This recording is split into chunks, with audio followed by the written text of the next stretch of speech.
Welcome to Andhraprabha TV. నేను మీ సంజయ్ బాదగోని. ఈరోజు మన ముందున్నారు ప్రముఖ పాత్రికేయులు, 40 సంవత్సరాల ఎక్స్పీరియన్స్ ఉన్నటువంటి వ్యక్తి తాటి ప్రకాష్. ఇప్పుడు రాష్ట్ర దేశ రాజకీయాల మీద చర్చించడానికి మన ముందున్నారు తాటి ప్రకాష్ గారు. ప్రకాష్ గారు నమస్తే అండి.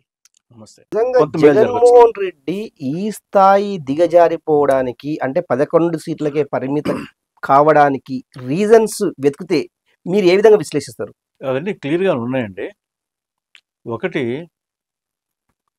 కొన్ని పాయింట్లు చెప్పుకుంటే, ఒకటి వాళ్ళు లిక్కర్ ఓ పెద్ద స్కామ్ లాగా జరిగిందండి.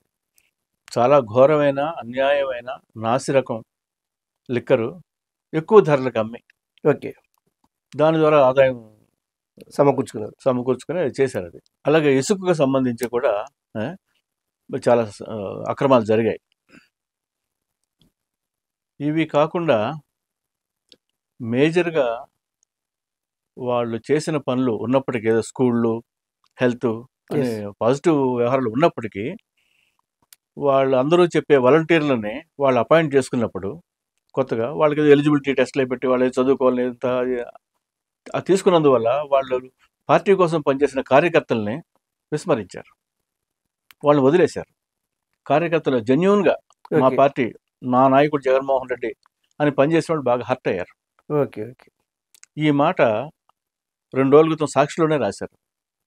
సాక్షి పేపర్లోనే వాళ్ళు ఒప్పుకుంటూ దాంట్లో నిజమైన కార్యకర్తల్ని మేము నిర్లక్ష్యం చేయడం జరిగింది, అందువల్ల ఈ పరాజయం మాకు వచ్చింది అని రాశారు. ఇలాగా Jaganmohan Reddy style of functioning, ఎవరిని కలవకపోవటం, జనాలు దూరంగా ఉండటం, అది కూడా కొంత ఎఫెక్ట్ చేసింది.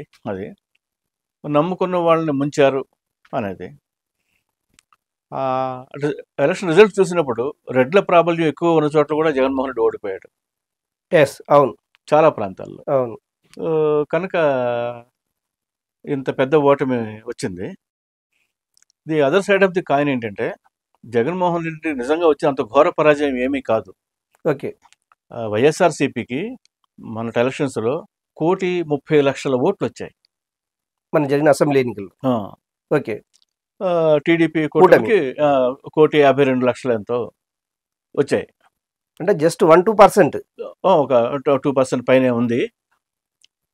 దీనివల్ల ఎలక్షన్స్ ఎలా ఉంటుందంటే, 2-3% ఓట్ల తేడా వచ్చినప్పుడు నీకు 50-60 సీట్లు పోతాయి. Okay okay. అయితే జగన్మోహన్ రెడ్డి విషయంలో అది ఇంకా ఎక్కువైంది. ఇదే జాతీయ స్థాయిలో మోడీ కూడా వర్తిస్తుంది. బీజేపీకి 2-3% ఓట్లు తగ్గడం వల్ల 60 సీట్లు పోయాయి. అందులో 50 సీట్లు ఒక కాంగ్రెస్కే వచ్చాయి. ఓకే, కనుక ఒక రకంగా జగన్ది అసలు ఘోర పరాజయం అని చెప్పలేము. సీట్లు తగ్గుండొచ్చు కానీ దాదాపు 39.5% ఓటింగ్ జగన్మోహన్ రెడ్డికి ఉంది. 39%. అది మామూలు పవర్ కాదు, అది గట్టి పట్టు ఉన్నట్టే.